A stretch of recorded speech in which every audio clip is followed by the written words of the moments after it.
Yankees are, honestly, don't just break them up, disintegrate them. Absolutely disintegrate them. Every single move that Brian Cashman made has turned to absolute, complete poop. It's been a disaster this season. It's a confluence of every bad thing that could have gone wrong and did. And that's to the fault of the front office and Brian Cashman. They've lost the teams that they should beat. They've been embarrassed by the Red Sox. They've lost 8 out of 9 to Boston. And the bottom line is this is a team that has shot, and it's not good enough. The Yankees' 2023 season will not end with a World Series parade down the Canyon of Heroes. Too many moves didn't work out. Too many guys either got injured or were just plain ineffective. And the Yankees finally got so old, so pathetic, and so boring that even Brian Cashman had seen enough. He released Josh Donaldson, he released Aaron Hicks, he waived Harrison Bader and called up the kids, who, let's be honest, have provided some of the only excitement from this roster all season long. Jason Dominguez does it again! We saw some promising stuff in September, but it was too late for the Yankees to save their season. In this video, we'll take a look back at what went wrong, what went right, and look ahead at some of the moves the Yankees could make this offseason to get them back where they need to be. This is the Yankees 2023 Postmortem.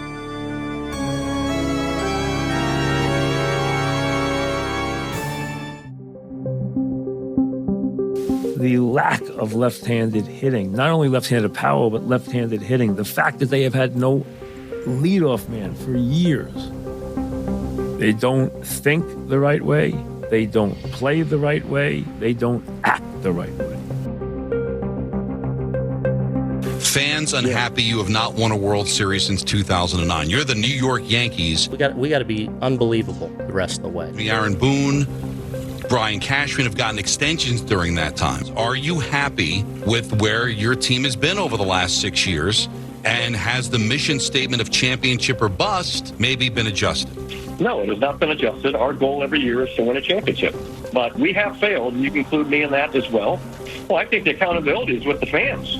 I mean, if they've lost confidence in us and the way we do things and what we do to try to win a championship every year, they're going to let us know in a variety of ways. It's difficult to properly analyze the 2023 Yankees and the way forward for this Yankees organization without understanding where things began to go wrong. Let's revisit the fracture point where we all ended up in this alternate universe where the Yankees are just terrible. In the fall of 2017, the Yankees had a wide-open championship window. They were just one game away from the World Series, and their roster was teeming with young talent. Aaron Judge, Luis Severino, Greg Bird, Gary Sanchez, they were all off to strong starts to their career, and the future looked bright. Baseball America even ranked their farm system as number 2 in all of baseball, with Gleyber Torres and Miguel Andujar on the verge of becoming big league regulars. Somewhat surprisingly, the Yankees elected not to bring back manager Joe Girardi despite coming just one game away from the World Series, and instead they hired Aaron Boone. And to top it off, they had money coming off the books, which is a rarity for the Yankees. Alex Rodriguez and Mark Teixeira were both finished with their contracts. They were in a position to go all in. Their big move? Trading for Giancarlo Stanton, who was a very similar player to the guy who had just won Rookie of the Year for them, a big right-handed power bat who played right field and struck out a ton. Beyond that, they cut payroll by 14% the following season. The excuse for cutting payroll? It had to be assumed that they were going after one or both of the 2 generational talents set to hit free agency, Bryce Harper and Manny Machado. But the Yankees didn't even make a formal offer to either of them. In fact, they never even contacted Bryce Harper, who had admitted he was a Yankee fan and had dreamed of playing in the pinstripes. Instead, they signed DJ LeMahieu, who, to his credit, ended up being a great pickup for the Yankees on his initial contract, but extending him for 6 years was a big mistake. A mistake which was made to reduce his luxury tax from the $22 million hit to $15 million. They also extended Aaron Hicks to a 7-year, $70 million contract. And we all know how that worked out. He was released earlier this season. but the Yankees remain on the hook for his contract through 2025. No one can accuse the Yankees of not spending, but the problem is that they have been spending very stupidly. Before the 2022 season, the Yankees traded Gary Sanchez and Gio Urshela to the Twins for Josh Donaldson and Isaiah Kiner-Falefa. They didn't want to commit to a prime-aged shortstop like Corey Seager, fearing the contract would turn sour, so they got IKF to play shortstop, even though he's not a good shortstop, and they gambled on Josh Donaldson, a 36-year-old making a lot of money. The Twins, meanwhile, were able to sign Carlos Correa to a bargain one-year contract. The Yankees tried to be clever and ended up with the exact situation they were trying to avoid a decade from now, a high-priced, ineffective player, only they didn't get the benefit of any productive years this time. The lesson here is simple. Sign elite players in their prime when they become available. The Yankees had a shot at Bryce Harper, Manny Machado, Corey Seager, and to trade for Matt Olson, but they passed on all of those guys and attempted to make clever moves. Another big issue is that most of their young hitters and top prospects completely fell on their face. Former top prospect Davy Garcia started the futures game, and this year he got DFA'd.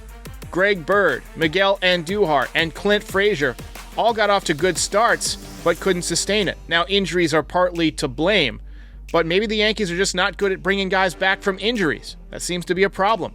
Tyler Wade, the Yankees stuck with him until half the fan base was ready and willing to personally escort him to Guantanamo Bay. And the right-handed dominance of their offense has been the most aggravating part of all of this. Year after year, their offense gets shut down by hard-throwing righties in the postseason. And then in 2023, it finally bled over into average pitchers in the regular season, hence the need for this video. They ranked 28th in plate appearances by lefties this season and 27th since 2017. In a stadium which is built with a short right field porch for left-handed hitters, this is just quite frankly unacceptable and illogical. It's not just the overload of righties either, it's the overload of similar righties. Judge, Stanton, Encarnacion, Voit, Donaldson, all big power-hitting righties who strike out a ton. And here we are. The window that was wide open at the end of the 2017 season is now firmly shut and latched.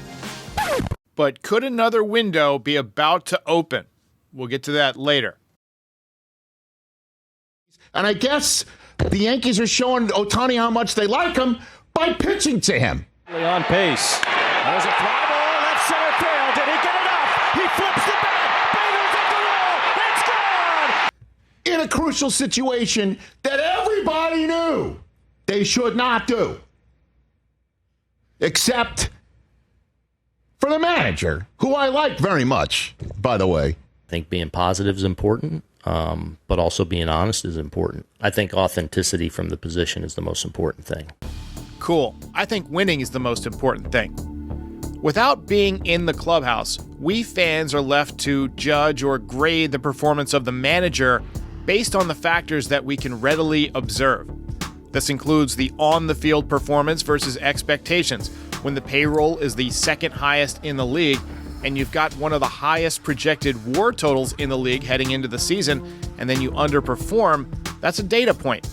The Yankees were not the championship caliber operation they claimed to be, they expected to be, or that they paid to be. Some of that has to fall on the manager, some on the coaches, some on the front office, and some on the players themselves. There's also the element of luck, which the Yankees have not had much of.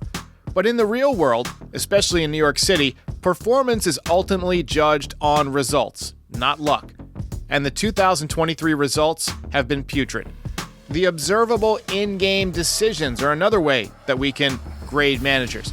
Now, the average baseball fan doesn't know or doesn't need to know the nuances that go into things like pitching changes or batting lineup construction. They just expect that the manager will be smart enough to handle all of that stuff.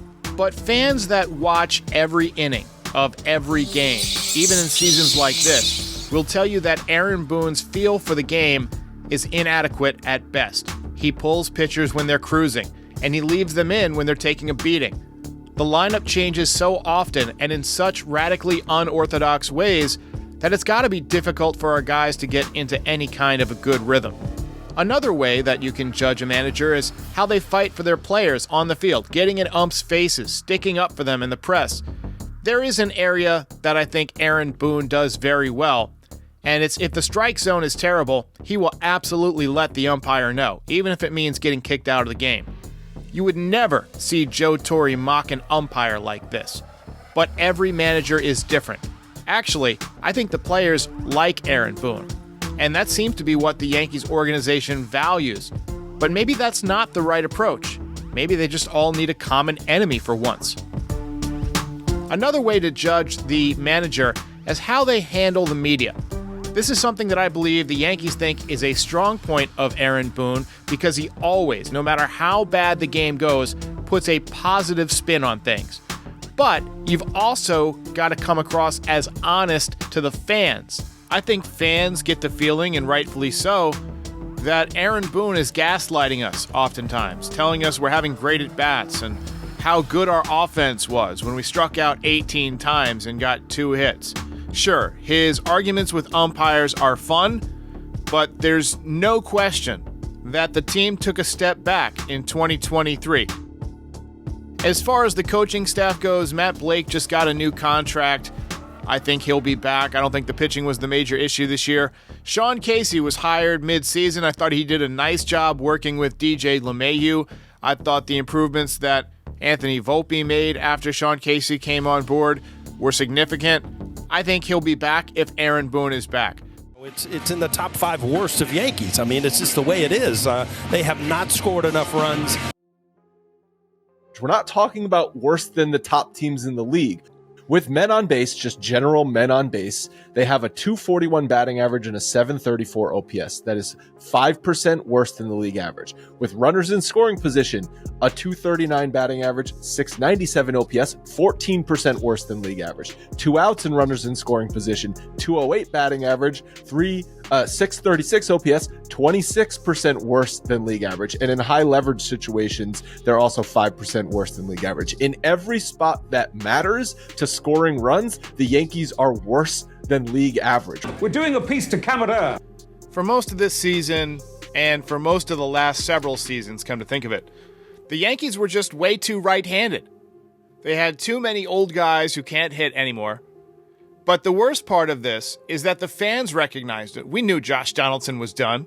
We knew Aaron Hicks was either done or just wasn't able to play in New York. But the organization kept trying to make these square pegs fit into round holes. They had a hitting coach that was such an abomination that he was fired mid-season. And the first time that the Yankees had fired a coach mid-season in the Brian Cashman era was Dylan Lawson. That's how bad he was. Anthony Rizzo got off to a great start, but then got a concussion that was not diagnosed properly and stunk up the joint for a couple of months before being placed on the IL. DJ LeMahieu was so bad in the first half that a lot of us were wondering if he was finished, if he was going to have to retire or be released. His strikeout rate was up. He wasn't hitting the ball hard at all. But once they replaced the hitting coach, he got to work with Sean Casey a little bit. He really turned things around and had a very good second half, a very representative second half of who he's been as a hitter, driving the ball with authority. Giancarlo Stanton has become a one-dimensional player. Huge power during his hot streaks, but those are getting shorter and shorter, and he's about a 200 hitter over the past couple of years. I don't know if the Yankees can count on him ever bouncing back to the guy he was in 2018, 2019. His legs are just shot. Gleyber Torres had a pretty solid year offensively. He hit for some power, hit for a decent average. Defensively and on the bases, he had some issues though. But the power was there. In the second half of the year, his power seemed to return to 2019 levels, and he hit some of the longest home runs of his career.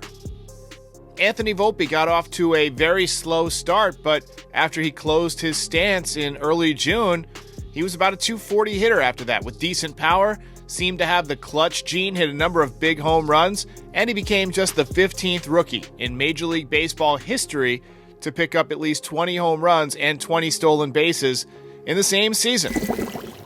Aaron Judge was Aaron Judge when he was on the field. He missed about 2 months with a freak ligament tear after running through a wall in LA. But when he came back, his power returned with him. He picked up his first career 3-home run game. And once again, he became one of the most feared hitters in all of Major League Baseball. It wasn't until Jason Dominguez and Austin Wells were added to the lineup in September that the Yankees felt like they had a little bit more balance to the lineup. Yeah, we had some nice moments from Jake Bowers and Willie Calhoun, but those are, non-roster invite guys. It was the youth that really made this feel like a more balanced baseball team at the end of the season. Jury is still out on some of the younger guys, but I think Dominguez is for real. So we'll factor that in when we discuss the blueprint for 2024 a little bit later in the show. But now, let's talk about the pitching. But he has one now. 11 strikeouts for Cole. Grounded to third. Donaldson has it. There it is. Perfection for Domingo Herman. Moments ago, the club announced that right-hander Domingo Herman has been placed on the restricted list in order to get treatment for alcohol abuse. There's a statement from the club. The numbers on Cortez. This is his 12th start. First one since May 30th. Swing and a miss. 3 straight strikeouts. Any chance he comes back this year? Nestor? Yeah. I would say no. To keep that funk extended, Marcel puts a good swing on this to center. And it's 3-0 in left. Fly ball deep right field. Judge turning at the track. He leaps. It's out of here. And Severino, he sends that one to right. That's got some carry. And Adames ties it up. I just feel like somebody shot me. Like, it's just like a deep shot or pain. The pitching this year certainly had its ups and downs. Now, Garrett Cole had his best season as a Yankee. Unfortunately, we are doing this postmortem at a time when the season is still going on, so there's still some time to win the Cy Young Award or lose it. But Garrett Cole has to be commended for putting together a very nice season. The Yankees' supposed number 2, Carlos Rodon, spent the first half of the season on the injured list after signing that $160+ million contract. And when he came back out of the gate, he was awful. He also had some good games, but definitely did not look like the pitcher that he was last season with the Giants. Nestor Cortez, once again, ran into injury troubles, shoulder issues. That always worries me. That's the same thing that happened to Frankie Montas, same thing that happened to Michael Pineda. Once you start having shoulder issues, it's very difficult to recover from. Luis Severino also missed a lot of time this year, and when he came back, he was absolutely terrible, throwing the ball right down the middle. Now, the stuff looked fantastic, and he had a couple of good games right out of the gate, but then he just kept giving up home runs. Home run after home run after home run, and it was impossible to watch. I don't think he's coming back. Domingo Herman threw a perfect game, one of the highlights of the 2023 season, but then about a month and a few days later, he was in rehab after throwing a belligerent tantrum in the clubhouse. Clark Schmidt, a lot of things have to be said for Clark Schmidt.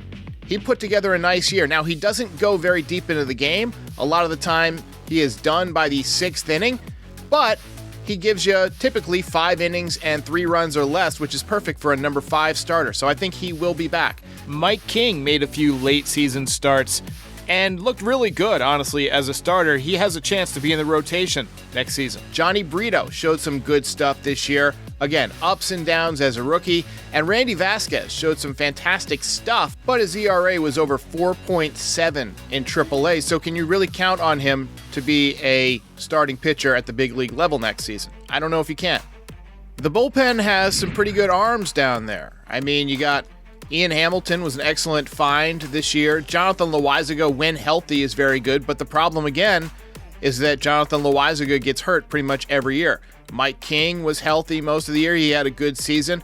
Tommy Kahnle started strong but struggled in the second half. Ron Marinaccio is a guy who really struggled to back up his solid rookie year. Albert Abreu, I've never seen worse body language on a pitcher in my life, but 100-mile-an-hour fastball, so the Yankees keep running him out there. From the left side, you got Wandy Peralta. Had an okay year, but not as good as previous years. And then you got your lefty mop-up guys, Nick Ramirez and Matt Crook. I think the Yankees could benefit from another relief pitcher or two. I think they should bring back Keenan Middleton. He was the guy that Brian Cashman traded for at the deadline. Ian Hamilton, to me, has some closer stuff. But again, this is the strength of Brian Cashman, getting relief pitchers, so I am not worried about the bullpen. If I had to guess, I think they'll find somebody that we haven't even looked into. I mean, you want to say things like they quit or they're not trying. They're trying. Don't buy that they're not trying. They're trying. They're just not any good. The blame on anybody else. It is his analytics team. He hires them. It is his roster. He put it together. And I've said this from the very beginning. It was hard to believe that you went into the season essentially without a left fielder and gambling everything that the year that Josh Donaldson had last year was an outlier. Going into this year, they were also relying on Aaron Hicks and Oswaldo Cabrera to be their left field and Josh Donaldson to be their third baseman. Now, none of those players are going to be factors next year for the Yankees, but those are all bad oversights to rely on those guys in order to contribute. Confirmation on the Michael Kay show today that Brian Cashman didn't even want to call up the kids. He didn't want to call them up.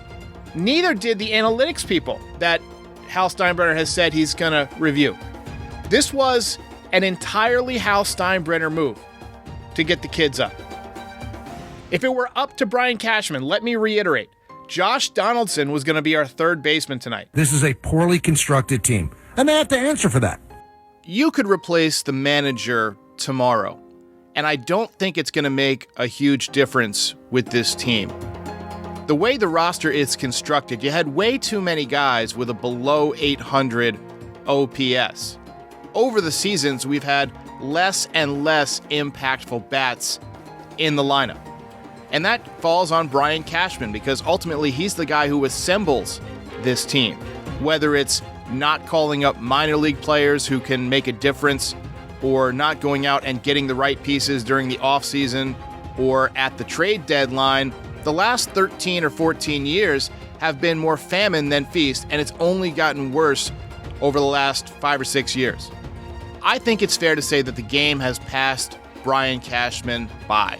They've had chances to go out and get Bryce Harper, to get Manny Machado, to get Masataka Yoshida, Corey Seager, Matt Olson. There have been a number of guys who seem like they are built for Yankee Stadium, and Brian Cashman, for some reason, continues to stack this roster with right-handed power bats. And what's worse, a lot of them don't hit for power anymore. In 2022, everybody that he got at the trade deadline ended up being a failure, and most of them ended up having surgery. And then in 2023, instead of trying to get your team over the top, when you are realistically within playoff contention, he does pretty much nothing. A token middle relief pitcher, and then a AAA relief pitcher. Couldn't even lie to us. Here to expand on that is my friend Pete Simonetti with a little cameo. Trade deadline. Look, the trade deadline is as simple as making a sandwich. Sometimes you take an original, today BLT, you gotta turn it into your own and maybe improve it for your flavor, for whatever you like on your palate. Today I'm doing a BALT, you've heard me say this before, a BALT. Bacon, avocado, lettuce, and tomato. And like the trade deadline, you gotta lie a little bit. You gotta say this guy is what you need. I'm lying about using lettuce. I'm using spinach. But guess what? Nobody wants a best. Bacon, avocado, spinach, and tomatoes. Nobody wants that. Brian Cashman, maybe you need to listen. Maybe you need to understand that sometimes you have to try to make a change. You gotta try to make a difference. So at the Yankees deadline, it was all about Ugats. They did nothing. We all know that. Whether it's Hal Steinbrenner, whether it's Brian Cashman, it doesn't matter who it is. Fact of the matter is, we kind of needed to be lied to. And we didn't get that chance. We didn't get the team that in spring training said they're a World Series caliber roster. Telling us, hold on everybody, we got you.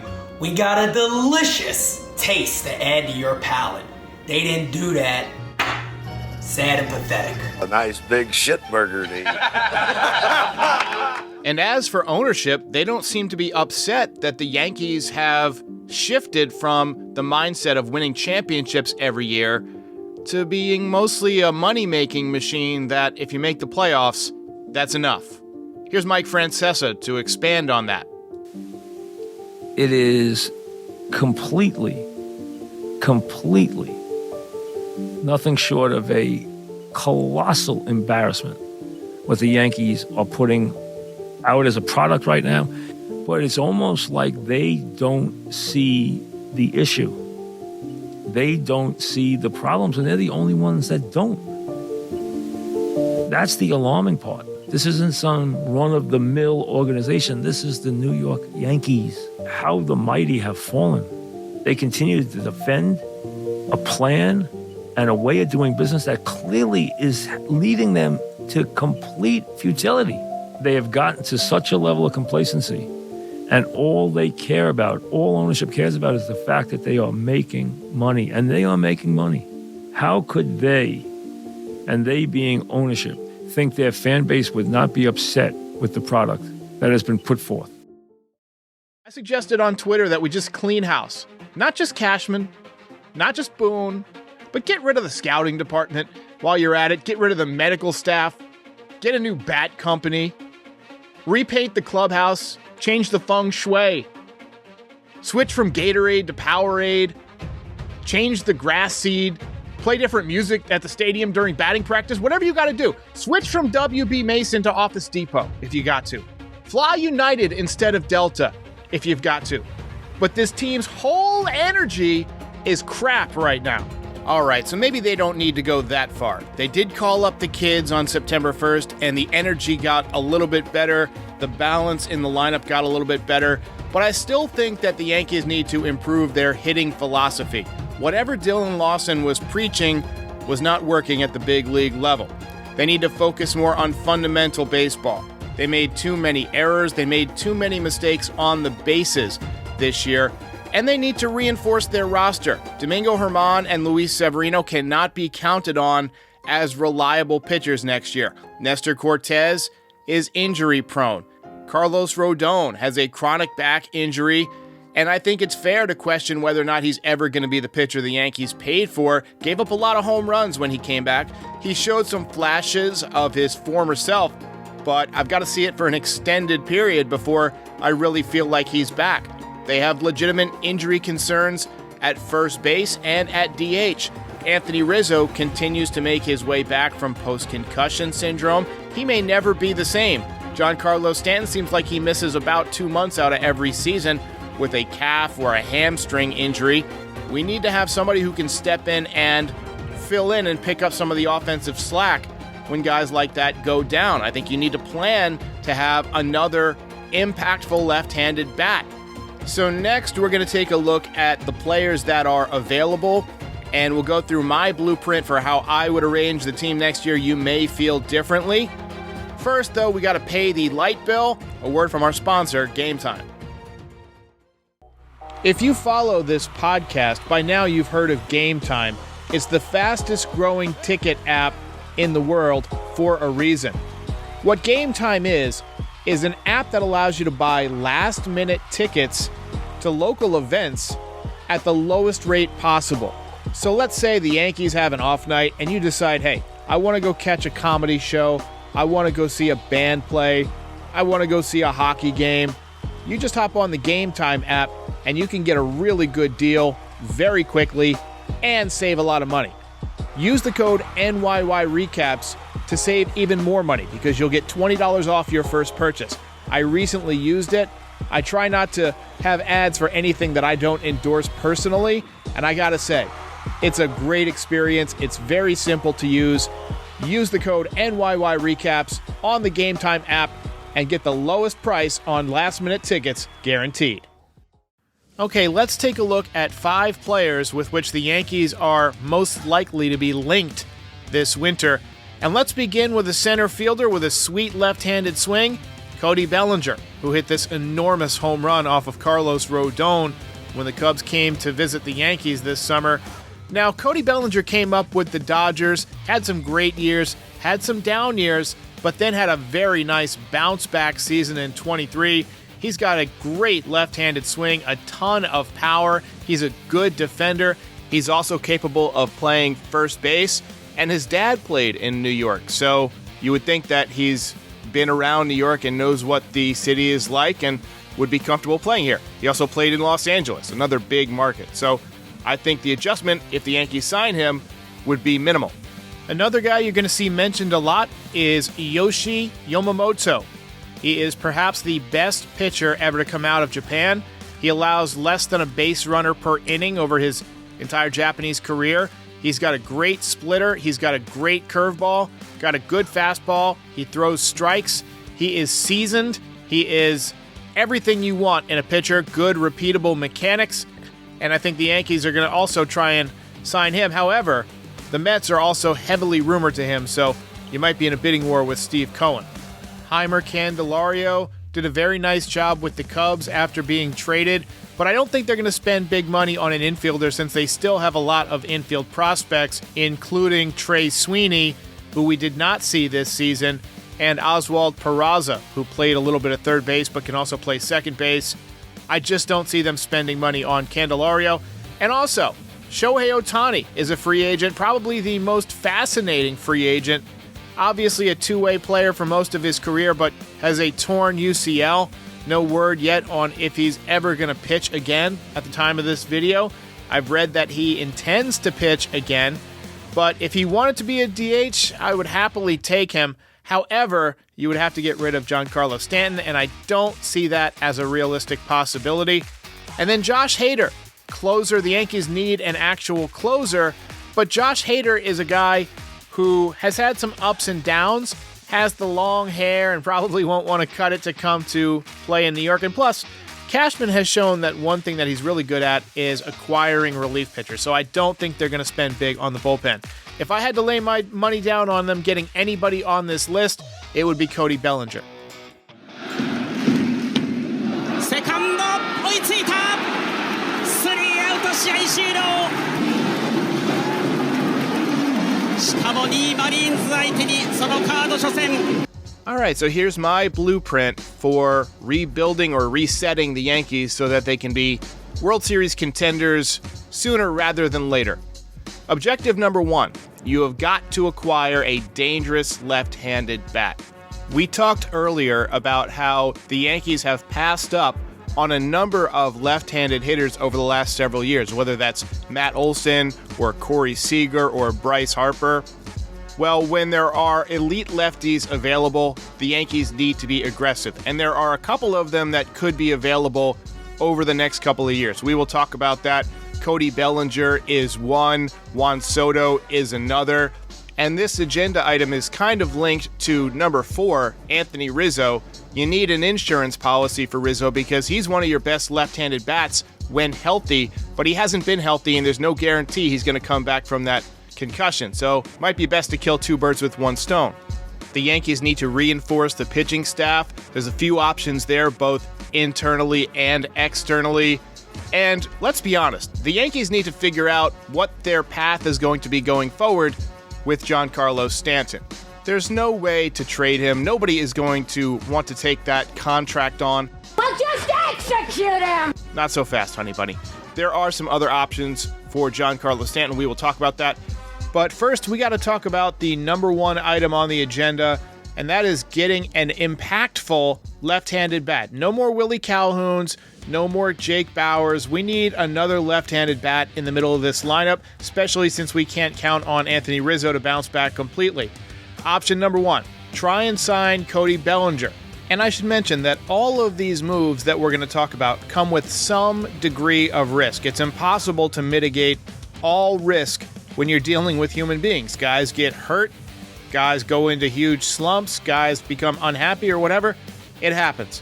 So there is the possibility that he could revert to his pre-Cubs form. He struggled with the Dodgers to the point where they didn't want him back, but he rebuilt his swing, had an awesome season, still in his late 20s, hit 300 this year, low strikeout rate, and you'll probably get another 3 or 4 good years out of him, assuming the rebuilt swing holds.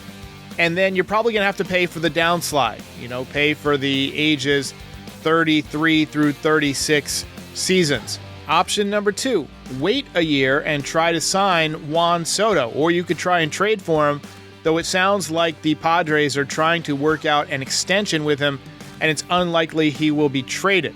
He's an on-base king. He's one of the best ever in the major leagues at drawing walks. He'll be a free agent at age 26. He rakes every time he's at Yankee Stadium, and he's a consistent 30-ish home run hitter and a 400 on-base percentage guy. Now, he has subpar defense. He's not very fast, and obviously he doesn't help you next season. And if he's available, that's a big if. It's going to cost you $400 to $500 million minimum to sign, but he is tailor-made for Yankee Stadium. And I know a lot of Yankees fans are salivating over the prospect of Juan Soto, but there's some things to consider. If you don't get that left-handed bat over the winter, you're probably going to have kind of a tough time on offense next year again, which is very difficult to watch. So I think the Yankees are going to want to address this option this winter. And option number 3 is Jung-Hoo Lee. He's a .340 career hitter in Korea. He's a left-handed hitter, throws right, will play the 24 season at age 25. Very difficult to strike out in Korea. He'll be much cheaper than Bellinger or Soto. And he missed half of 2023 with an ankle injury, so he's dealing with an injury. Perfect for Brian Cashman, but it might keep his price down. And when you're 25, you can typically bounce back from injuries. KBO is equivalent of roughly the AA league here in America. Same type of pitching, maybe a little bit less, but if you can rake over there, a lot of times you can rake over here, though not always. All right, let's talk about reinforcing the rotation. To me, there are 2 main options that the Yankees will consider. Number 1 is Yoshinobu Yamamoto, one of the best pitchers ever out of Japan, threw a no-hitter with Brian Cashman and Omar Minaya in attendance on September 8th. Moderate workload in Japan. Unlike Tanaka, he wasn't abused. He's been treated somewhat conservatively. And then Blake Snell. You remember him from his days with the Rays. He had a very strong season with the Padres. He is going to be 31 years old, somewhat crafty. We know that Brian Cashman is not opposed to signing older pitchers. He's done it many times. It all just depends on what their health profile is like, what their pitching profile is like. And I do think Blake Snell is one of those guys who could become a better pitcher as he gets older and have a few of those CC Sabathia type seasons in him where he doesn't throw 98 miles an hour anymore, but he moves the ball around and he gets swings and misses. He could be a good option and solidify the middle to back end of your rotation at a decent price.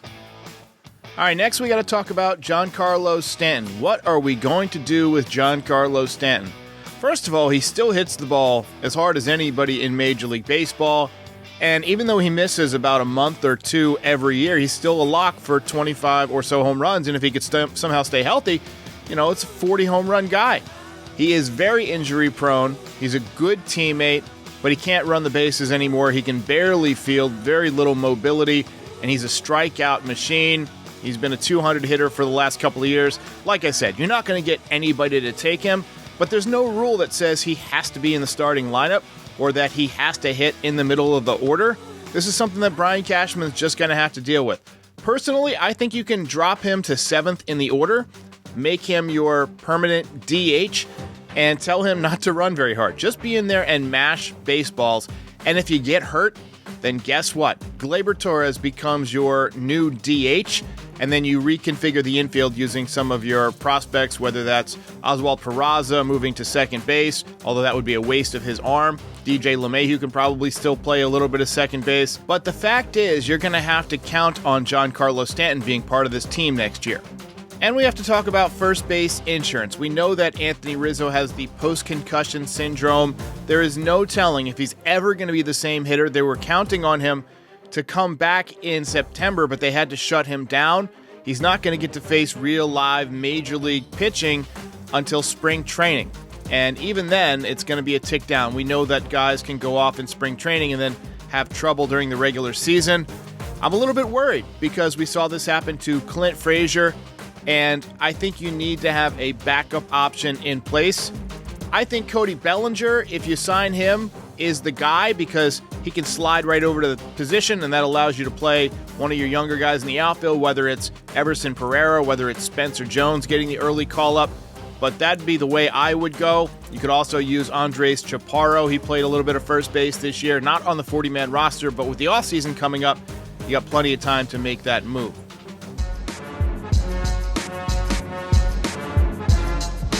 So here is my lineup to begin next season. Anthony Volpe. I'm sliding him back up into the leadoff spot. I know he hit for a very low average, and people are going to say, well, you can't hit a guy who hit 215 in the leadoff spot. Well, if you look at his second half numbers, he hit about 250 for most of the second half. The on-base percentage got a little bit better, and I think his second time around the major leagues is going to be even better. And I think that Jason Dominguez slots very well into that number 2 spot. Again, probably not what the Yankees are going to do. They like him in the number 3 spot, but I like going righty-lefty, righty-lefty, righty-lefty. And if you sign Bellinger, you could put him in the number 4 spot, with Judge hitting in the number 3 spot where he can get more RBI opportunities. Bellinger, number 4. Torres, number 5. Rizzo dropping down to number 6. Stanton at number 7, but a very short leash on Stanton. Wells, number 8. And Peraza, number 9. Is this a World Series caliber team? Probably not offensively yet, but if Volpe has a good year, Peraza has a good year, Wells can show something, you can definitely make the playoffs, and then you have a chance, which is Cashman's philosophy. The rotation is as follows. We've got Garrett Cole, top of the rotation. He is your number 1 starter, probably going to win the Cy Young Award this year. Yoshi Yamamoto is your number 2 if you're able to sign him. If you're not, I do think that Blake Snell would be a very nice signing. I wouldn't go longer than maybe 3 or 4 years on him, though, because he is 31 years old. Rodon, you have to hope that he bounces back with a full, healthy spring training. Again, I would send him to work with Andy Pettitte this winter, get that third pitch, learn to throw that backdoor curveball, learn to throw that cutter. Nestor Cortez, another guy who's fighting off injury concerns. He is penciled in as your number 4 guy, but if he gets hurt, at least you have Schmidt and King, who both showed good things this year out of the rotation, who can slide right into the number 4 spot. Right now, I got them battling it out for the number 5 spot. You've also got some prospects that are nearly ready. Clayton Beeter, Drew Thorpe. You got some guys on the horizon that could inject some life into this rotation. So, this could be a playoff team next year. I don't know if they're going to be able to put together a World Series caliber roster in one season, but if a couple of guys get hot during the playoffs, if Dominguez continues to advance as that phenom we think he might be, if Judge has that big year, you never know. It's a fly ball to right field and deep. Going back, Springer on the track, at the wall. See ya! It is 2-0 Yankees. All right, positive takeaway number 1 from this season. I thought Anthony Volpe, despite the low batting average, was a success. He got better defensively as the season went along. There were some doubts about his throwing arm, and I think his throwing arm could stand to be a little bit stronger, but this was our best defensive shortstop season since Didi Gregorius, and he also hit some clutch home runs this year. He started using right field a little bit more towards the second half of the season. I think Sean Casey was actually a good influence on him. He hustles. He's a heads-up player. To me, he seems like a true Yankee, and I think he's going to be a very good player for a long time. He's left his mark on my heart. Jason Dominguez, who we've been following on this channel for a long time, got promoted on September 1st, and he hit a home run off of Justin Verlander, the reigning Cy Young Award winner. I was on the verge of a sexual climax. Just the second player ever to do that. The first was Marcus Tim, so maybe Dominguez will be the hitting coach someday. But a lot of promising things from this young man arrived ahead of schedule in 23. Aaron Judge has to be considered a positive despite missing 2 months of the season when he ran through that wall in Los Angeles. He was on pace for another 60 home run season. He still led the Yankees in home runs. You really are the most devious bastard in New York City. And he had his first ever 3 home run game in August. When on the field, he's as dangerous as it gets in the batter's box. The issue throughout his career has been injuries. He's had all sorts of injuries, and some of them are freak injuries, being hit by pitches and running through walls. He just needs to play with a little bit less reckless abandonment, and just focus on hitting home runs, robbing home runs, throwing guys out, and bringing all the value that he naturally brings to the game with his superior athletic skill set. And once again, Garrett Cole was a positive this year. His best year as a Yankee, might win the Cy Young Award, we'll see, but he had a number of 10 strikeout plus performances. He set the Yankees record all time, passing Ron Guidry for that mark. His stuff has not fallen off. He takes the ball every 5 days, which is something that is important and should not be taken for granted. I love Garrett Cole. I hope he does not opt out after next season, but the Yankees need to surround him and Aaron Judge with some talent. Get him a chip. Another positive is Clark Schmidt. He finally put it together after a really, really tough start to the season. He was one of the best pitchers in the American League. Now, he doesn't go deep into games. Maybe that's something he can work on over the winter, developing another pitch to get lefties out so that he can get through that order another time. But he showed some great stuff, and I'm really proud of what Clark Schmidt has done to persevere after a very, very tough start to his season. I hope that you will tune in to all the winter coverage. We're going to be doing more regular live streams this winter than we've done in the past because the Yankees, quite frankly, have a lot to do. So I'll be having guests on regularly, maybe weekly, maybe semi-weekly, but pretty often. And we're going to talk a lot of Yankees baseball while it's snowing outside. RIP to the 2023 Yankees, and we'll see you next time.